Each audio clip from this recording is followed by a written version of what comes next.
시청자 여러분 안녕하십니까? 뉴스타트 3부 시작합니다. 윤석열 대통령 탄핵 심판 변론이 끝난 지 3주가 넘었지만 정확히 언제 결론이 날지는 여전히 안개 속입니다. 통상 변론 종결과 동시에 선고날을 미리 지정해두는 형사사건들과 달리 헌법재판소 사건들은 추후 실제 선고 2, 3일 전에야 날짜가 나오기 때문인데요. 이런 관행의 배경을 송재인 기자가 알아봤습니다. 이것으로 변론을 종결하겠습니다. 선고기일은 재판부 평의를 거쳐 추후 고지해 드리겠습니다. 그로부터 20여일이 지나도록 윤 대통령 탄핵 심판 선고 날짜는 여전히 감감무소식입니다. 헌재는 변론 종결 이후 평의까지 사실상 모두 마친 뒤 선고 2, 3일 전에야 기일을 알려왔기 때문인데 이는 결심 공판 막바지에 선고 날짜를 미리 지정해서 공개하는 일반 형사재판과 확연히 다른 관행입니다. 이 같은 배경으로는 먼저 두 기관의 사건 심리 방식 차이가 꼽힙니다. 형사사건의 경우 앞선 공판들에서 공개된 명시적인 증거를 위주로 유무죄를 판단하고 합의 재판부라에도 참여하는 판사 수가 3명이지만 헌재는 원칙적으로 재판관 9명이 중지를 모아야 하는 데다 다른 사건들과의 관계 등도 종합적으로 따져봐야 하는 만큼 선고가 가능한 시점을 일찍이 내다보기 상대적으로 쉽지 않다는 겁니다. 여기에 형사재판은 피고인 신병 구속 문제도 맞물려 있어 비교적 신속성이 요구되고 이에 따라 법에도 선고기일 지정시한이 규정돼 있지만 헌재 사건은 그렇지 않은 데다 주문과 동시에 결정이 즉시 효력을 가져 파장이 큰 만큼 신속성을 최우선 가치로 두긴 어렵다는 해석도 있습니다. 물론 헌재도 형사재판 1심과 2심처럼 변론 종결날, 법정에서 선고기일을 정하는 게 가능하다는 의견도 존재합니다. 지금의 관행은 헌재 설립 초기부터 내부적으로 굳어진 관례일 뿐이라는 건데 지난 1988년 초대 헌법재판관들이 대법원이 다루던 헌법재판 사건들을 가져오면서 법정에서 공개 재판을 열지 않고 내부 논의를 이어오다가 당사자에게 선고 날짜를 따로 알리는 대법관들의 방식까지 그대로 가져왔다는 분석입니다. 이처럼 이유가 있는 관행이라 해도 선고기일 지정이 늦어질수록 불확실성으로 인한 사회적 혼란이 커지는 건 헌재로서도 부담일 것으로 보입니다. YTN 송재인입니다. 네, 국무총리실은 헌법재판소의 탄핵 심판 결과에 촉각을 곤두세우고 있습니다. 한덕수 총리가 관저에서 석 달 가까이 두문불출하고 있는 가운데 총리실은 복귀를 기대하는 분위기입니다. 보도에 이종구 기자입니다. 한덕수 총리는 지난해 12월 27일 국회에 탄핵 소추안 가결로 직무정지에 들어갔습니다. 핵심 탄핵 사유 가운데 하나인 헌법재판관 임명 보류에 대한 원칙을 강조하며 애둘러 야당을 비판하기도 했지만 사상 초유의 대통령과 국무총리의 동시 공백 사태를 맞아 안정적인 국정 운영을 강조했습니다. 저는 직무가 정지되지만 대한민국 정부는 굳건하게 작동할 것으로 믿습니다. 한 총리는 최장소 총리로 기록되고 있지만 헌정사상 처음으로 탄핵 심판을 받은 총리라는 불명예도 떠안았습니다. 그러면서도 국회의 내란 혐의 국정조사와 헌법재판소의 대통령 탄핵 심판의 증인으로 출석해 비상계엄 사태에 대한 비판적 시각을 유지했습니다. 모든 국민은 헌법과 법률에 따라야 된다고 생각하고요. 대통령님께서도 자신의 결정에 대해서 법적, 정치적 책임을 지겠다고. 국무총리실은 한덕수 총리에 대한 헌법재판소의 탄핵 심판 결정이 임박하자 다시 분주히 돌아가고 있습니다. 내심 기각 결정이 나올 것으로 기대하면서 한 총리 복귀에 대비하는 모습도 감지됩니다. 총리실은 직무정지 기간에 최상목 대통령 권한대행뿐 아니라 대통령실과도 소통을 했지만 사실상 개점 휴업 상태나 마찬가지였습니다. 한 총리가 직무정지된 지 80여일, 총리직을 잃게 될지 아니면 업무에 복귀할지 총리실 역시 헌법재판소의 결정을 긴장감 속에 기다리고 있습니다. YTN 이종우입니다.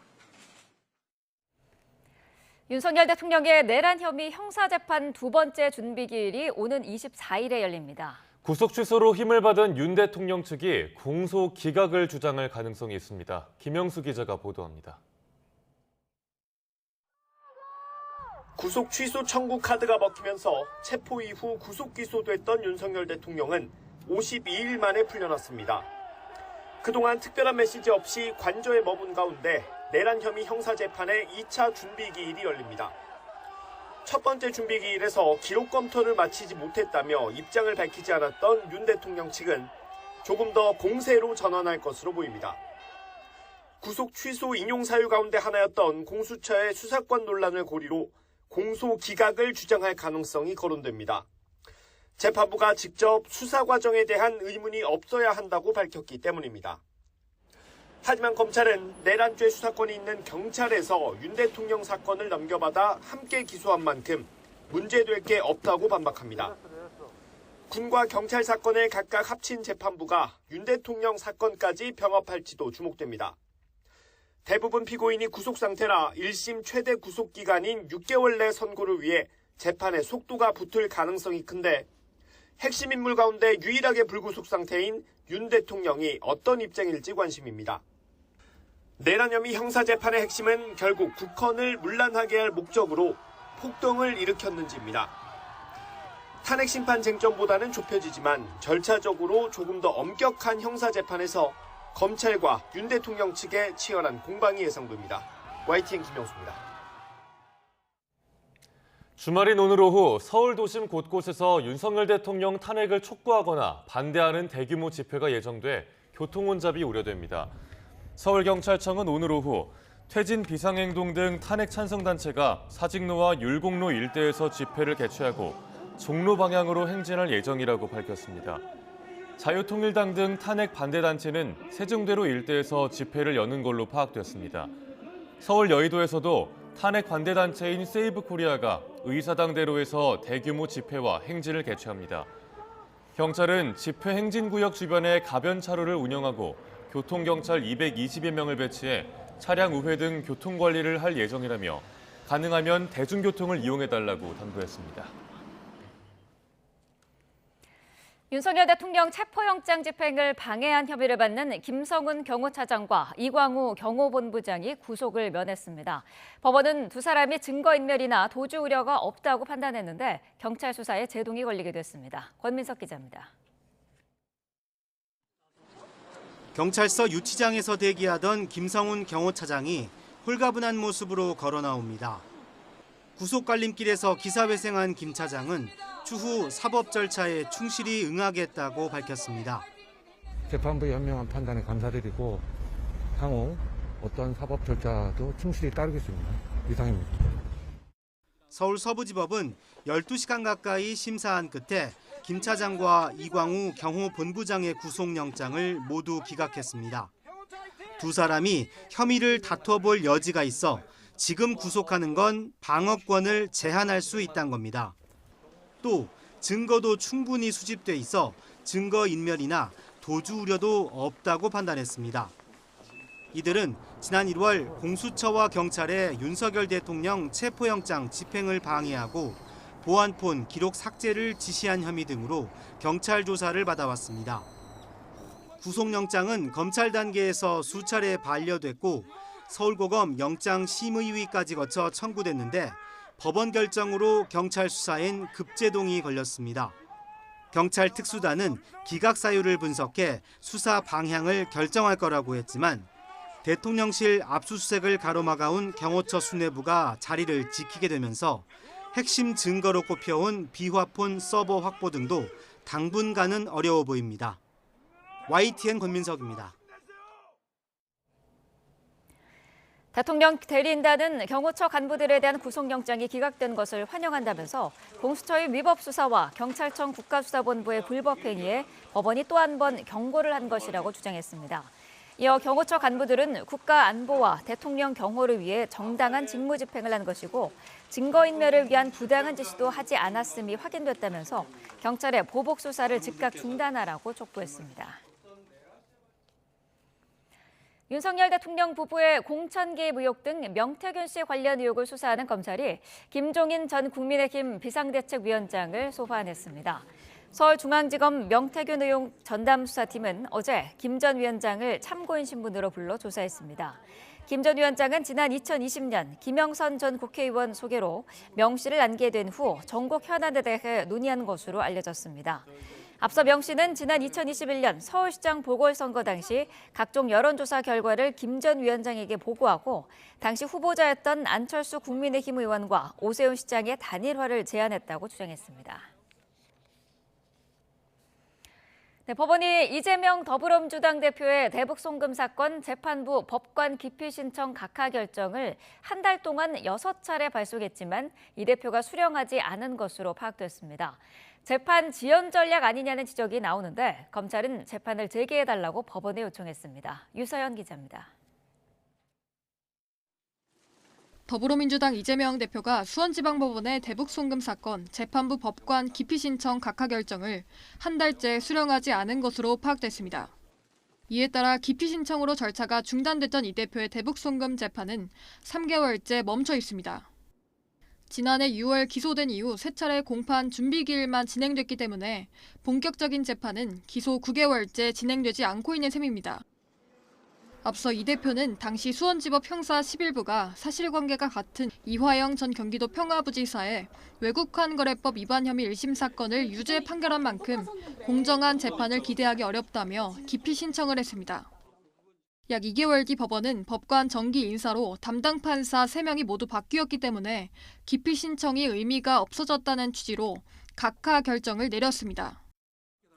하지만 이 결정은 피고인인 이 대표에게 한 달째 송달되지 못하고 있습니다.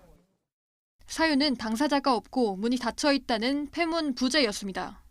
법원이 우편, 인편 2가지 방법으로 6차례에 걸쳐 전달을 시도했지만 실패했습니다. 이 대표가 고의로 수령을 거부하는 것 아니냐는 지적에 대해 민주당은 변호인에게 송달됐으므로 송달 효과가 이미 발생했다며 재판 지연과는 무관하다고 주장했습니다. 또 집에 사람이 없어 송달받지 못한 것을 의도적으로 받지 않은 것처럼 공격해서는 안 된다고 말했습니다. 이에 대해 수원지법 관계자는 효력 발생 여부는 재판부 심리를 통해 판단될 것으로 보인다고 설명했는데 검찰은 재판을 재개해달라며 기일 지정 신청서를 제출했습니다. 앞서 이 대표는 서울고법에서 진행되는 자신의 공직선거법 사건 항소심 소송 기록 접수 통지서도 3번 만에 송달받았습니다. 당시에도 민주당 측은 배달 시점에 자택에 받을 사람이 없어 수령이 이뤄지지 않았을 뿐이라며 비슷한 해명을 내놨습니다. YTN 유서연입니다.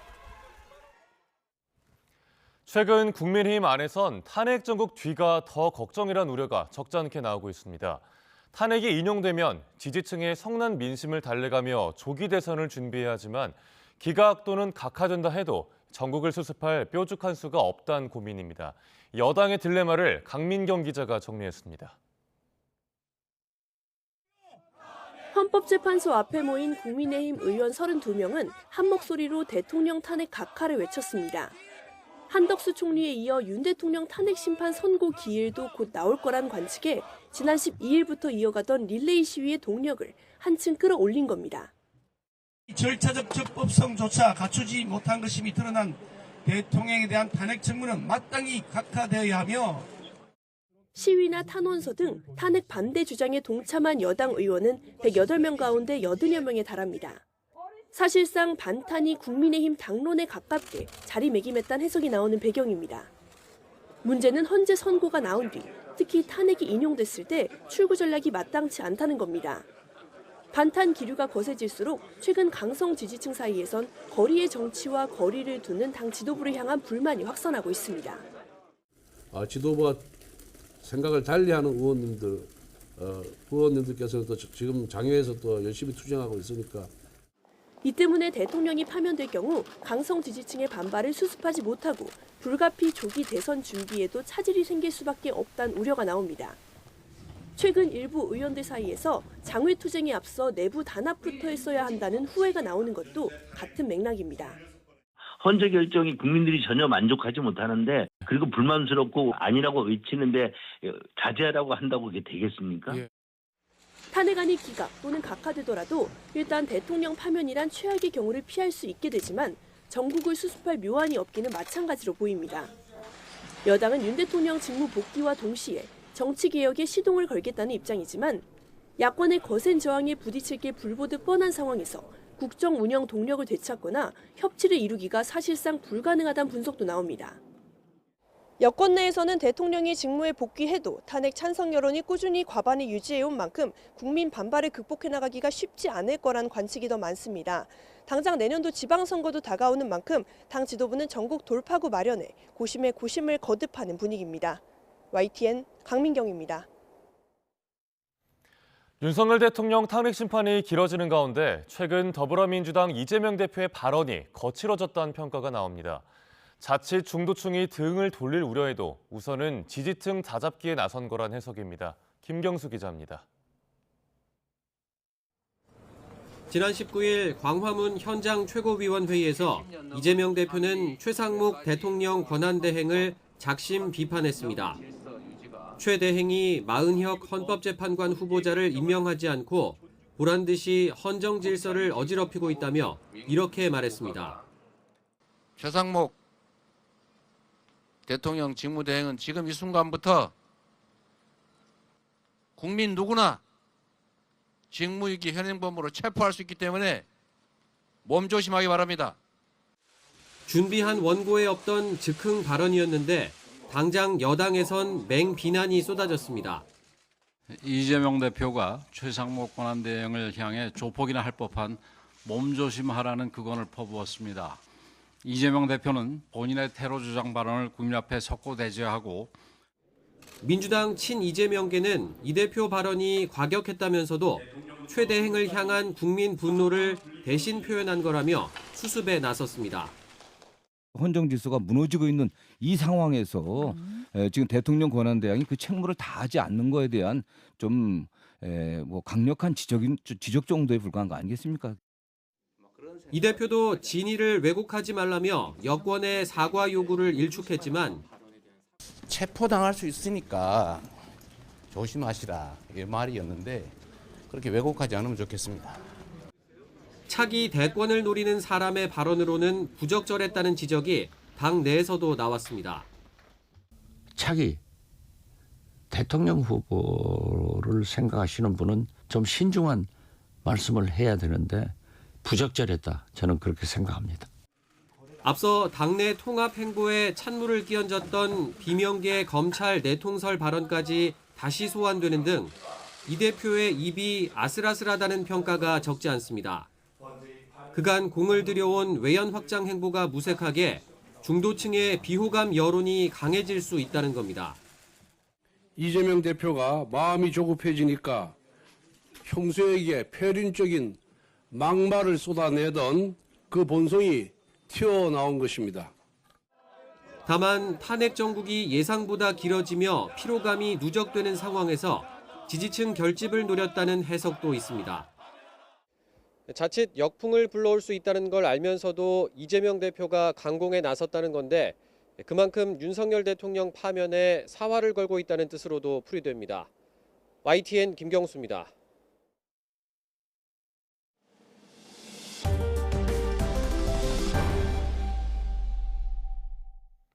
사건 사고 소식 살펴보겠습니다. 경남 산청군에서 대형 산불이 발생해 마을 주민 160여 명이 대피했습니다. 산림청은 올해 처음으로 산불 대응 3단계를 발령하고 밤샘 진화 작업을 벌였습니다. 임형준 기자가 보도합니다. 야산 곳곳이 시뻘건 불길에 휩싸였습니다. 곳곳에선 잿빛 연기가 피어오릅니다. 한 치 앞도 분간하기 힘든 캄캄한 밤이지만 산불이 번지고 있는 능선은 대낮처럼 환합니다. 어제 오후 3시 26분쯤 경남 산청군 시천면 신천리 야산에서 시작된 불이 대형 산불로 번졌습니다. 전체 화선이 10km, 산불 영향구역은 130헥타르에 달했습니다. 산림당국은 올해 처음으로 산불 대응 3단계를 발령하고 진화 인력과 장비를 총동원했습니다. 열화상 드론 영상을 활용해 화선을 실시간 감시하며 추가 확산을 막는 야간 진화 작업이 계속됐습니다. 그럼에도 산불 규모가 커 완진까진 적잖은 시간이 걸릴 것으로 보입니다. 산불 현장 근처 점동마을과 국동마을, 서신마을 주민 160명은 모두 안전한 곳으로 대피해 현재까지 다친 사람은 없습니다. 연기는 자욱하게 올라왔고 저 멀게 떨어져 있는 데까지 거름이 계속 날라오면서 불길이 치솟았습니다. 네, 이렇게 큰 불은 본 적이 없습니다. 당국은 인근 목장 주인이 예초기로 풀을 베다 불씨가 날려 산불로 커진 것으로 보고 있습니다. 저희들이 추측하기로는 예치기로 작업하는 과정에 불씨가 튀어가지고 인화가 돼서 산불이 발생한 걸로 이렇게. 산림 당국은 산불 진화 작업을 이어가며 조기 진화에 총력을 다할 방침입니다. YTN 임영준입니다. 광주의 대단지 아파트에서 거액의 관리비를 빼돌려 달아난 격리 직원이 보름 만에 경기도에서 붙잡혔습니다. 경찰은 이 직원을 광주로 압송해 구체적인 범행 경위를 조사하고 있습니다. 김태원 기자입니다.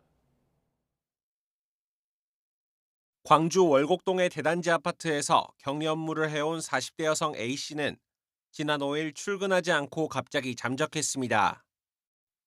아파트 관리비와 장기 수원 충당금 등 모두 7억 원을 몰래 빼돌려서 달아난 겁니다. 횡령 사실을 알게 된 관리사무소 측의 고발로 수사에 나선 경찰. 체포영장을 발부받고 광주경찰청 형사기동대를 투입해 동선 추적을 이어왔습니다. A씨는 결국 도주 16일 만인 어제 저녁 경기 부천시 길거리에서 경찰에 붙잡혔습니다. 주민들은 체포 소식에 안도하면서도 A씨가 빼돌린 돈이 수십억 원에 달할 수 있다는 자체 조사 결과까지 나왔다며 우려하고 있습니다. 7억이라고 됐었는데 또 공구먼에 새로 붙은 게 30억이라고 붙어가지고 꽤 큰 금액이 커가지고요. 그 돈이 환수가 될지가 궁금해가지고. 경찰은 A씨를 광주로 압송해 구체적인 범행 경위와 동기를 추궁하고 있습니다. 또 체포 과정에서 A씨에게 압수한 금품이 횡령액 일부인지도 확인하고 있습니다. 어젯밤 대구 중리동에 있는 자동차 부품 공장에서 큰 불이 나 공장 건물 10여 동이 모두 탔습니다. 소방당국은 한때 인근 소방서 전체 인력과 장비를 동원하는 대응 2단계를 발령해 4시간 40여 분 만에 큰 불길을 잡았습니다. 소방당국은 잔불 정리를 마치는 대로 정확한 화재 원인과 피해 규모를 조사할 방침입니다. YTN 김태원입니다. 얼마 전 서울 강남 신사동에서 50대 후반 남성이 사망한 지 상당한 시간이 지난 후에야 발견됐습니다. 남성은 생전 긴급 복지 지원을 신청하려 했지만 예산 공백기와 겹치면서 지원받지 못한 걸로 드러났습니다. 배민혁 기자가 취재했습니다. 우편함에 각종 고지서가 가득 쌓여 있고 도시가스 배관에는 2월부터 공급을 중단한다는 안내문이 붙어 있습니다.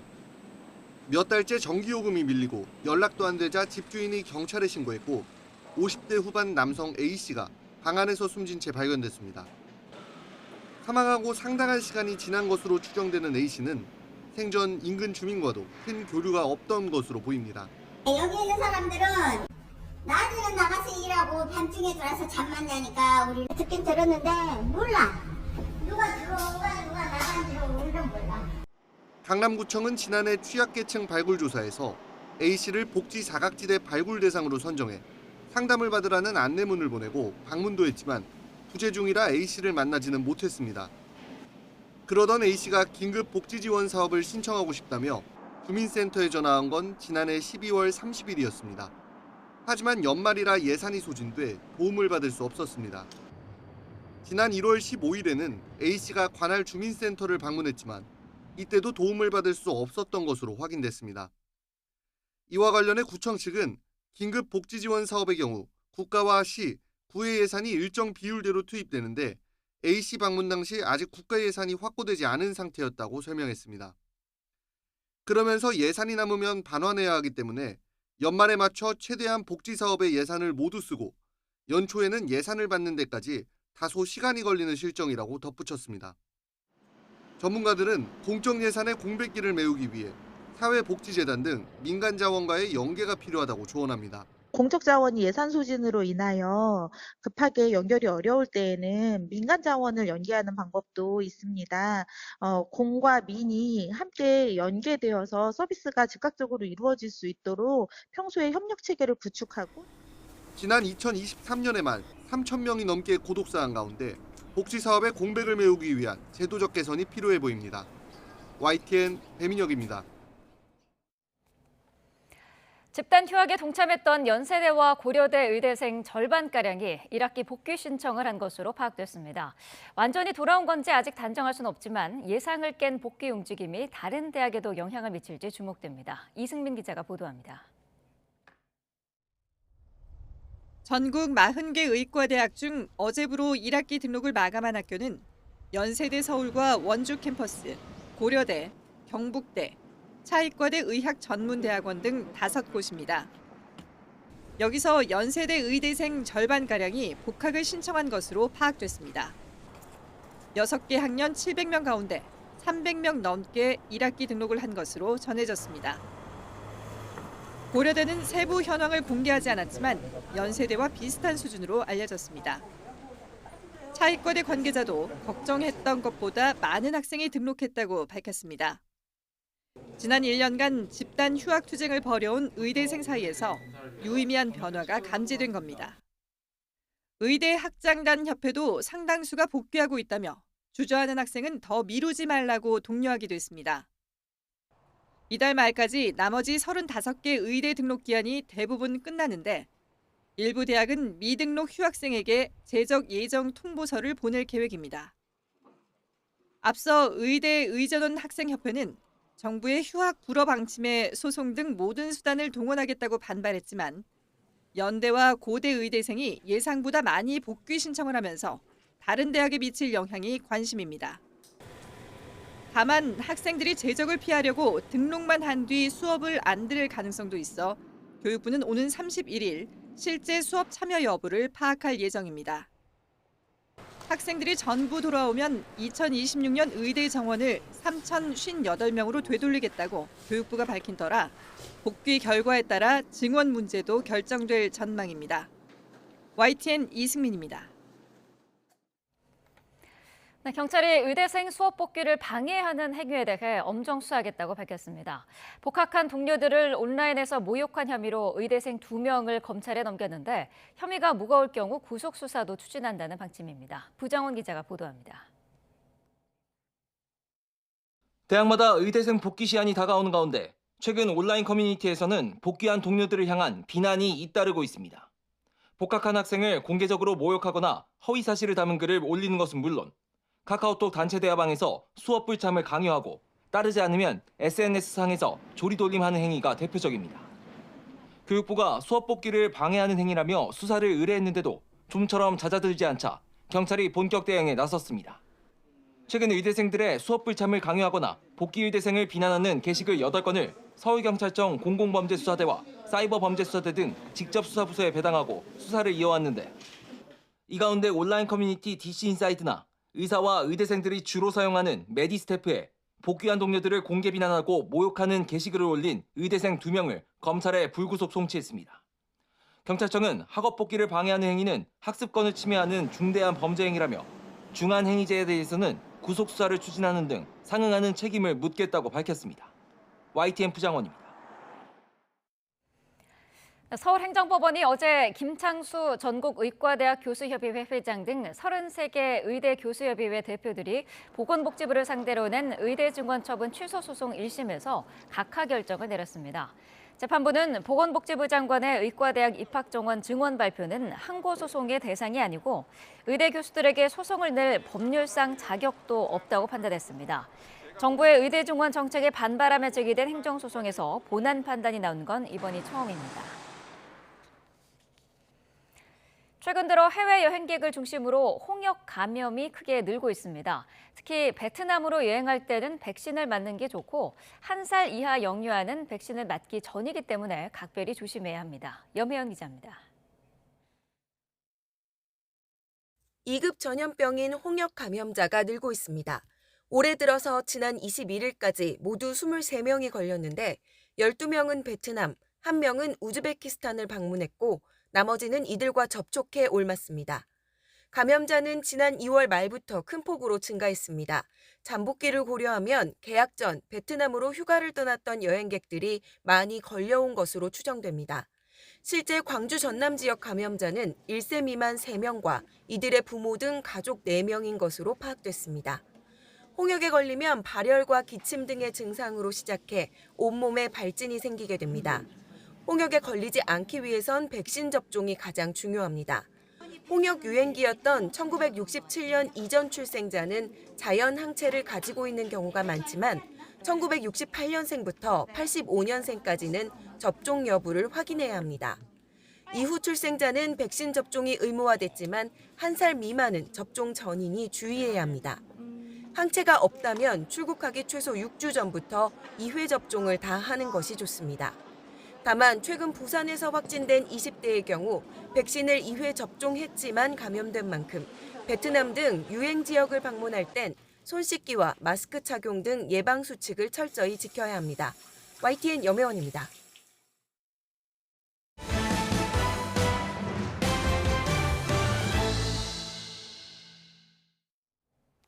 한미가 논란이 됐던 민감 국가 문제를 조속히 해결하기 위해 협력하기로 합의했습니다. 하지만 외교 공백은 여전합니다. 대통령 권한대행 체제가 길어지면서 외교 차질도 점점 커지고 있는데요. 탄핵 심판 결과가 나오더라도 이를 복원하는 데에는 시일이 더 필요할 전망입니다. 홍선기 기자가 보도합니다. 트럼프 미 대통령 취임 이후 우리나라는 아직 정상회담은커녕 정상 간 전화통화도 하지 못하고 있습니다. 박근혜 전 대통령 탄핵 당시에도 트럼프 취임 열흘도 안 돼 이뤄졌던 권한대행과의 통화가 2달이 넘도록 성사되지 않은 겁니다. 그러는 사이 미국이 동맹인 한국을 에너지부 민감국가 명단에 포함하는 일이 벌어졌습니다. 정부가 뒤늦게 조속한 해결을 합의하며 진화에 나섰지만 논란 초기에는 내용도 파악하지 못해 외교 참사라는 지적이 이어졌습니다. 아직 경위와 배경조차 파악이 안 돼 있으니까 그런 세부 사항에 대한 답을 들을 상황은 아니죠. 무슨 대처를 했던 것인지 정말 이 한미동맹의 역사에서 다시 있을 수 없는 외교 참사가 아닐 수 없습니다. 비상계엄과 대통령 탄핵 사태로 인한 외교 공백은 이뿐만이 아닙니다. 한덕수 국무총리나 최상목 경제부총리가 대통령 권한대행을 맡은 동안 국가 간 정상회담은 한 건도 이루어지지 못했습니다. 또 한중일 외교장관 회담을 전후로 한국을 찾으려던 왕이 중국 외교부장은 결국 방한을 포기했습니다. 한 외교소식통은 탄핵 사태 이후 격해진 국내 반중 시위가 왕이 부장의 방한 포기에 영향을 미쳤을 것이라고 말했습니다. 곳곳에서 외교 차질이 현실화하자 올가을 경주에서 열릴 에이펙 정상회의까지도 영향을 주는 건 아닌지 걱정하는 목소리도 높습니다. 조만간 대통령 탄핵 심판 결과가 나오더라도 정상 외교 복원까지는 시간이 걸릴 수밖에 없어서 외교 차질 우려는 당분간 계속될 것으로 보입니다. YTN 홍성리입니다. 한국, 중국, 일본의 외교장관이 오늘 도쿄에서 만나 인적 교류와 경제 문화 협력 방안 등을 논의합니다. 조태열 외교부 장관과 왕이 중국 공산당 중앙외사판공실 주임 겸 외교부장, 이와야 타케시 일본 외무상은 오늘 오전 도쿄에서 3국 외교장관 회의를 엽니다. 한중일 외교장관 회의가 열리는 건 2023년 11월 부산에서 열린 이후 1년 4개월 만입니다. 이번 회의에서 3국 외교장관은 지난해 5월 서울에서 개최된 한중일 정상회의 이후 3국 협력 진전 상황을 평가하고 지역 국제정세 등에 대해 폭넓게 의견을 교환할 예정입니다. 3국 외교장관은 이번 회의에서 도널드 트럼프 미국 행정부의 관세 정책에 대응해 자유무역의 중요성도 확인할 걸로 전망된다고 니혼 게이자이 신문은 전했습니다. 뉴욕 미술경매시장은 자산시장 심리를 반영하는 만큼 경제 흐름을 미리 읽어내는 퍼즐 역할을 합니다. 트럼프 대통령의 관세 정책으로 경기 침체에 대한 우려가 커진 요즘 미국 크리스티 경매장에서 파악된 경기 흐름이 어땠는지 뉴욕 이승윤 특파원이 전해드립니다. 세계적인 미술품 경매장인 크리스티 뉴욕. 지난 18일 경매에서 보름달을 닮아 달 항아리라 불리는 18세기 조선 백자 대호가 출품됐습니다. 문자 is very rare to find on the market. First of all, in order to be qualified as Munja, it needs to be taller than 40 cm high, which is 미술 경매 시장은 자산가들의 투자 성향과 시장 심리를 반영해 경기 흐름을 예측하는 퍼즐 역할을 합니다. 실제로 지난 2008년 하반기 금융위기를 앞두고 활황이던 미술 경매 시장은 낙찰 총액이 급락하며 금융위기의 징조를 보여줬습니다. 미술품 투자가 호황기에는 급증하고 불황기에는 안전자산 선호로 먼저 위축되기 때문 2년 전 66억 원이던 다랑아리 낙찰가는 이후 47억 원, 올해는 41억 원까지 떨어졌습니다. K컬처 열풍으로 한국 미술에 대한 세계적 관심 역시 커졌는데도 낙찰가가 내려간 건 경기 흐름과 연관이 있다는 분석이 나옵니다. 극사실주의와 캔버스를 벗어난 공간 활용으로 유명한 윤병락 작가도 최근 국제 경매 경험을 통해 경기 침체가 오고 있음을 체감하고 있습니다. 주식시장이나 부동산 시장이 좋을 때 그림 시장도 같이 살아나거든요. 지금 제 생각에는 아직도 조금 하강하고 있다라는 느낌이 듭니다. 실제로 이달 크리스티 런던 경매 매출도 1년 전보다 30% 이상 감소하며 이 같은 예측을 뒷받침하고 있습니다. 경제 전문가들은 미술 경매 시장이 자산가 개인의 선호도가 큰 영향을 주는 틈새 시장인 만큼 부조적인 성격의 경제 지표로 참고하는 게 좋다고 조언하고 있습니다. 뉴욕에서 YTN 이승윤입니다. 미국에서 의붓아들을 20년 동안 집에 가두고 학대한 계모가 체포됐습니다. 견디다 못한 아들은 집에 불을 질러서 극적으로 탈출했는데 잊을만 하면 반복되는 이 같은 엽기적인 사건에 미국 사회는 충격에 빠졌습니다. 김선중 기자입니다. 미국 코네티컷에서 한밤중 불이 난 주택에 경찰과 소방대원이 출동합니다. 때마침 집주인인 여성이 흥분하며 누군가를 향해 소리를 지르자 경찰이 제지에 나섭니다. Come on, come down, come down. Who else is in the house? Who else is in here? My stepson is in here. 경찰 조사 결과 불을 낸 건 이 집에 사는 31살 된 의붓 아들이었습니다.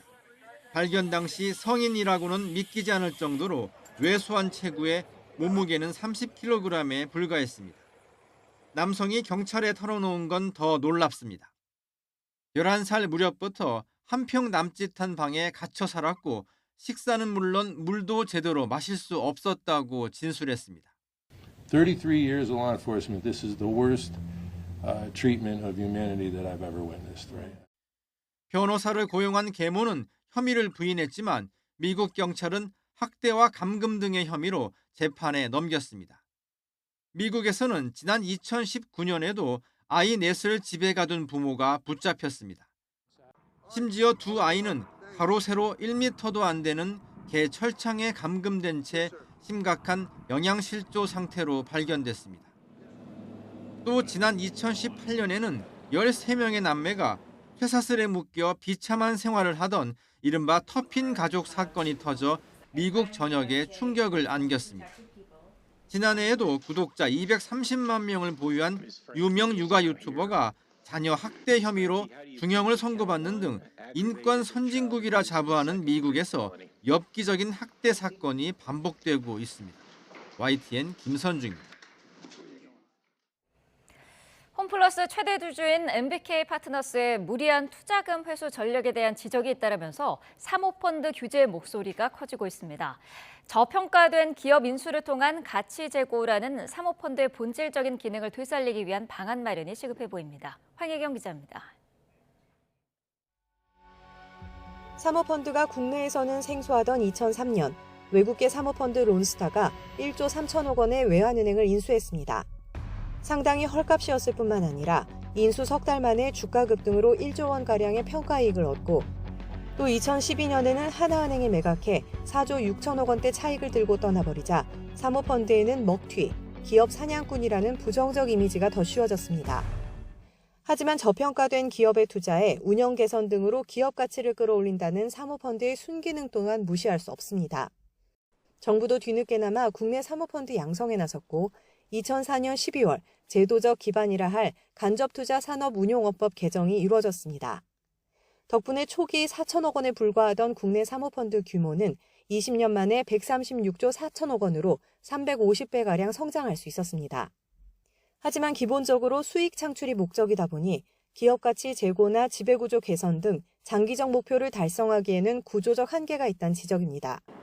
특히 최근 홈플러스 사태로 사모펀드가 투자이익 극대화에 혈안이 돼 오히려 기업 부실을 초래한다는 비난이 커지고 있습니다.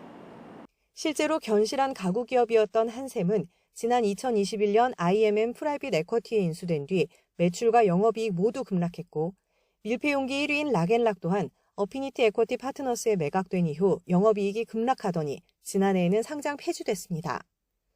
반면 대리점 갑질과 불가리스 사태 등 오너 리스크에 시달리던 남양유업은 사모펀드 한앤컴퍼니에 인수된 이후 흑자 전환뿐 아니라 이미지도 개선돼 성공 사례로 꼽히고 있습니다.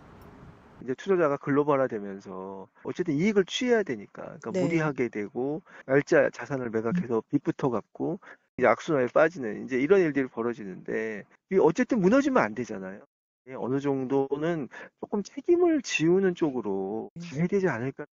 토종 사모펀드 1호로 불렸던 MBK 파트너스가 무리한 차익 매수 전략으로 홈플러스를 인수한 뒤 소위 알짜 매장은 팔아치우고 부채 잔치 속 배당은 늘려온 정황이 속속 드러나면서 사모펀드를 바라보는 국민적 시선은 매우 따갑기만 한 상황.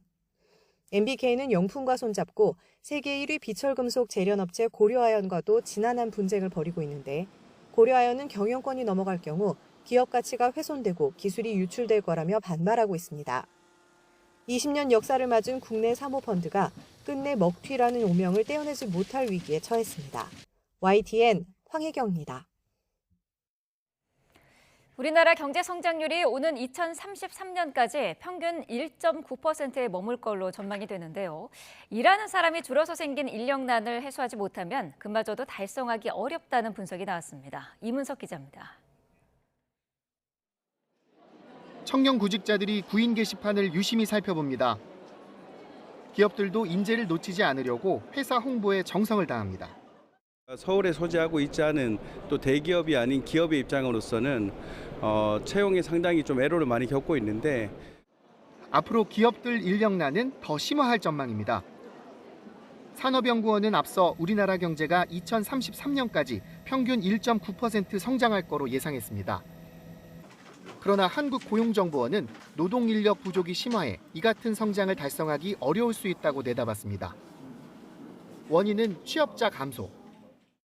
일하는 사람이 줄어 추가 필요 인력이 해마다 늘면서 2033년엔 82만 1,000명이 부족해질 거로 추정했습니다. 향후 고용 증가가 점쳐진 보건복지업 등은 물론이고 고용 감소가 예상된 제조업, 도소매업도 인력난을 피하지 못한다고 예상했습니다. 외국 인력 수급 확대 등 여러 대안을 마련해야 하는데 우선은 일하고 싶어도 노동시장에 진입하지 못한 잠재 인력을 활용해야 한다고 지적했습니다. 청년 그리고 여성 고령자 등 그런 잠재 인력을 노동시장에 최대한 끌어내려고 하는 정책적 요구가 이제 필요로 하다라고 이제 말씀을 드릴 수가 있겠습니다. 이와 더불어 미국의 60% 수준인 우리 노동 생산성을 높이는 노력이 미래 인력난 해소 필요 조건으로 제시됐습니다. YTN 이문석입니다. 네, 2025 시즌 프로야구가 오늘 전국에서 일제히 개막합니다. 새로 바뀐 규정에 풍성한 기록까지 예상돼 올해에도 뜨거운 흥행 열기를 이어갈 전망입니다. 양시찬 기자입니다. 지난해 사상 첫 1,000만 관중 흥행 신기록을 쓴 프로야구가 돌아왔습니다. 서울과 인천, 수원, 대구, 광주까지 5개 구장에서 일제히 개막 경기가 치러집니다. 10개 구단 감독은 시범 경기에서 검증을 마친 외국인 투수들을 개막전 선발로 예고하며 첫 경기부터 총력전을 다짐했습니다. 우리가 강팀임을 보여드리는 한 해로 만들겠습니다. 특히 1승의 소중함을 느꼈기 때문에 올 시즌은 꼭 포스트 시즌에 들어가고 올해는 특히 새로 바뀐 규정들로 변화가 예정돼 있어 팬들의 흥미를 끌고 있습니다. 마운드와 타석에서 투수와 타자의 시간을 제한하는 피치 클록이 도입돼 지루할 틈 없이 경기가 이어지고 각 팀과 선수들의 대응을 지켜보는 것도 올 시즌 색다른 볼거리입니다. 자동 투구 판정 시스템 A베이스의 스트라이크 존 높이가 조금 낮아진 것도 각 팀 전략에 영향을 주는 변수입니다. 감독들은 투수의 어깨에 기대를 걸고 있습니다. 문동주 선수를 좀 많이 응원해 주시길 바랍니다. 올해 분명히 더 잘할 겁니다. 손주영 선수의 또 한 번의 성장을 관심 있게 지켜봐 주셨으면 하는 생각입니다. 아마 올 시즌을 통해서 우리나라의 자완 에이스로 성장하지 않을까. 2년 연속 우승을 노리는 디펜딩 챔피언 기아를 3강으로 꼽히는 LG와 삼성이 막아낼 수 있을지, 또 하나와 롯데 등 지난해 포스트 시즌 진출에 실패한 팀들이 올해는 가을 야구 꿈을 이룰지, 풍성한 화제거리와 함께 프로야구가 또 한 번의 1000만 관중 신화를 향해 달려갑니다. YTN 양시창입니다.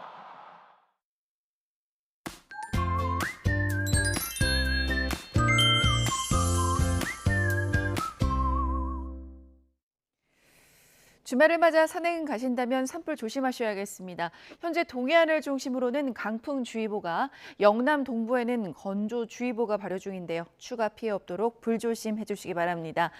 오늘도 따뜻한 봄 그 자체입니다. 오늘 서울의 낮 기온은 18도, 대구가 25도까지 올라서 4월 중순에서 5월 중순에 완연한 봄 날씨 예상되는데요. 다만 일교차는 15도 안팎까지 크게 벌어지니까 여벌의 옷 꼭 챙겨주시길 바랍니다. 오늘도 미세먼지가 유입되면서 서쪽은 대기질이 안 좋겠고 오후에 동쪽 지역은 보통 수준을 회복할 것으로 보입니다. 현재 기온 살펴보겠습니다. 강릉이 14.2도, 청주가 6.8도고요. 낮 기온은 서울이 18도, 강릉 24도, 대구는 25도까지 오를 것으로 보입니다. 내일은 오늘보다도 더 따뜻하겠고요. 다음 주 중반쯤에는 전국적으로 비 예보 들어있습니다. 날씨였습니다. 네, 주말 뉴스타트 마칩니다. 시청해주신 여러분 고맙습니다.